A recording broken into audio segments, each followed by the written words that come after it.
นี่ก็ได้มาสวดหลังบานครับมีเจจินะครับเดี๋ยวจะได้ซูมก่อนนี่ครับห้องนั้นบังครับนะครับหลวงปู่คำไหลหลวงปู่คำไหลนะครับขออนุญาตจะพูดนะเป็นเจดีย์เทียมหาเทนมีวัตถุมงคลมาให้วันนี้กำลังปลุกเสกอยู่แล้วก็มีเหรียญพิเศษในยังไงติดต่อนะครับกรรมการมีวัตถุมงคลในบูชาวันนี้ทำงานเนี่ยว้าวทำมาราคาอาจจะสูงไปหน่อยอันนี้เป็นของขออนุญาตนะครับหลวงปู่ครับหลวงปู่คำไหลนะครับไปได้ไปโยมยังได้ก็ไปติดต่อคณะกรรมการโต๊ะด้านขวามือหน้าพระประธานสำหรับวัตถุมงคลที่รุ่นพิเศษไปทำมารุ่นพิเศษราคาที่โยมไม่ต้องไปประธานเพลงเสร็จเราจะมีการสวดชำระอีกครั้งหนึ่งก็จะมีการนำสิ่งต่างๆที่ได้จัดไว้เป้ากระถายตัวนี้รอ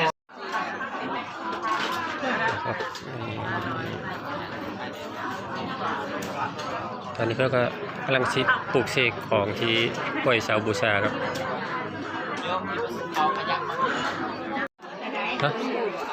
ผู้ใดมีลูกมีหลานเป็นน้อยๆหลานก่อไม้พอดีเลยช่วง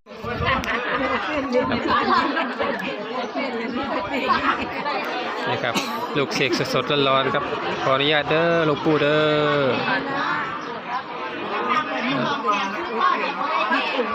บรรยากาศให้บุญล้างบ้านครับบ้านหอนบ้านสกปรกไม่ต้องทำความสะอาดหมู่บ้านครับอันนี้หลวงปู่คำไหลนะครับเด้อกำลังปลูกเสกเหรียญสดๆร้อนๆปลูกเสกแบบสดๆครับผมได้มาแล้วครับนี่ได้ของดีมาแล้วพี่สาวได้มาแล้วครับจากองค์ละ100เหลือองค์ละ50นี่ได้ครับใส่กระเป๋าเสื้อครับนี่อันนี้ครับจุดบูชาชอบละเครื่องนะครับบูชาโลดบูชาแล้วก็ได้คืนออกพอเอามาลงมือเงินบูชาแล้วก็ประเทศเวียนหาเวียนเอามันก็ได้คือเก้าได้หลายกว่าเก้าเด้อพอเอามาเนี่ยเด้อบูชาวัตถุมงคลเราปลูกไปแล้วก็ไปขยันมั่นเพียรเอาทำการค้าการขายการในงานค้าง่ายขายดีมันเห็นมันทำเอาบ้อมงานคดีเงินกระสะดวกชื่อเลขกระทืบคุ้มงวดพร้อมเด้อพอเอาทำบุญบูชาวัตถุมงคลไปแล้วก็ได้ให้ได้ครับสะท้อนย้อนขึ้นมาหลายๆเท่าเด้อครับรับกับมือ1,000มด100 200ก็ให้ได้เป็นล้านเด้อขึ้นมาเด้อนาทีปีโหดเนาะหลวงปู่ก็ไม่ได้มาดอกน้ำมีน้ำนึ่งก็ได้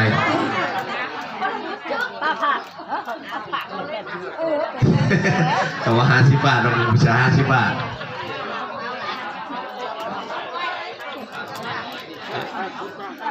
เสียองค์กำลังสนทนาอะไรครับต่อรองราคาองค์จะต่อรองราคาผม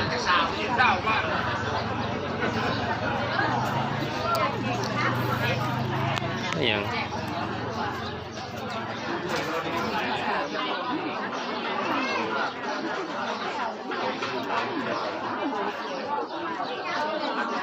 ไทยไปให้ไปนาไปป้ามาส่วนไปโรงเรียนกันยังได้เด้อสิมอบไว้ให้อันนี้ผู้ใครเฉพาะคนมานั่งอยู่ในงานเนาะผู้ใครนี่แหละมาแล้วก็เป็นกำลังใจให้ปีใหม่บ่ให้ตื่นบ่ให้ตกใจได้บัดนี้ได้ควันไปยุ่นน้ำพียำสางอย่าไปน้ำพีอย่าหนีน้ำผู้ใดเด้อเพิ่นว่าเอาผ่านให้มายุ่นในเนื้อในคิงนี่แหละหลวงปู่เพื่อกระทำพิธีให้พร้อมคำเป็นท่าเพื่อนสวดผัดสีผู้เขนให้ผัดมันสีค้ำเนาะนั่งสวดพร้อมผู้เขนนำแต่ว่าผู้ฟ้าเข้ามาก็ได้ทีละคนก็ได้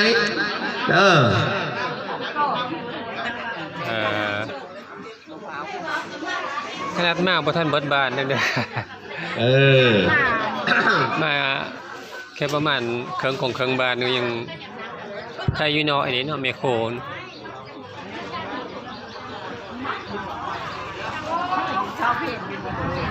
บรรยากาศบัดแขนครับ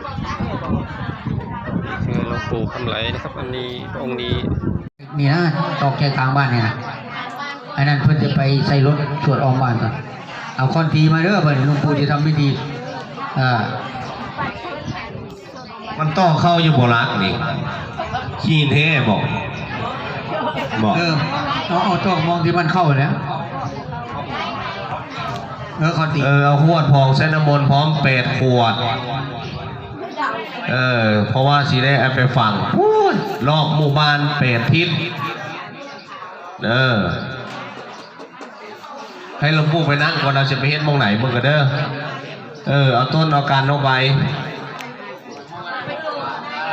ศาลาได้องค์ใหญ่เสียองค์ได้องค์ใหญ่หลวงปู่คนไปมองไหนยกไปมองหันเด้อท่านศาลาเทน้ำออกก็ได้มันนักอุ้ยอะไรมานะ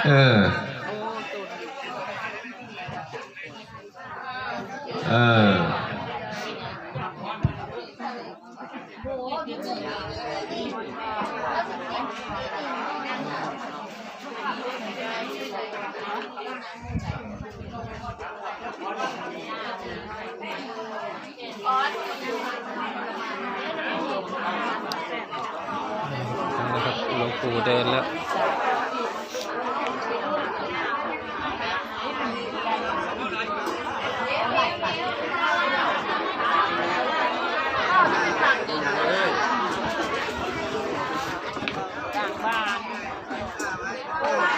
สีนี้อ้อมเพิ่นเท่าไว้บัดอ้อมเพิ่นเท่าไว้แล้วบัดนี้กะผู้ใดผู้เป็นกรรมการผู้ใหญ่บ้านผู้สวยให้ไปเอาของกองกลางค่ะตัวหลายๆค่ะกับไม้ไผ่6 ลำที่เพิ่นบอกเมื่อวานนี้อ้อมมัดทงไห้ทงหน้าเขตบ้านเฮาค่ะกลางบ้านแกนิ้งก็ตะผู้เลยเพิ่นก็ตะปลายหมู่บ้านผู้สุดฮอดเขาเพิ่นได้องค์ผู้แล้ววันนี้ก็ให้เอาเสื้อต่อจากเพิ่นเฮาหันมัดใส่หันสายเมนมันไว้บัดนี้คือว่าเพิ่นขับไหลล่ะเฮาไหลออกจากเฮือนทำความสะอาดเรียบร้อยล่ะกันเป็นหัวอ้อมไว้บัดนี้เด้อให้เข้าใจแนวนั้นเข้าใจเนาะบัดนี้เนาะจึงได้ประเทงกันที่หนะเป็นตะกรุดของหลวงปู่คำไหลนะครับนี่ได้มาทำบุญล้างบ้านครับผมแล้วว่าจะเอาให้หลานสาวครับ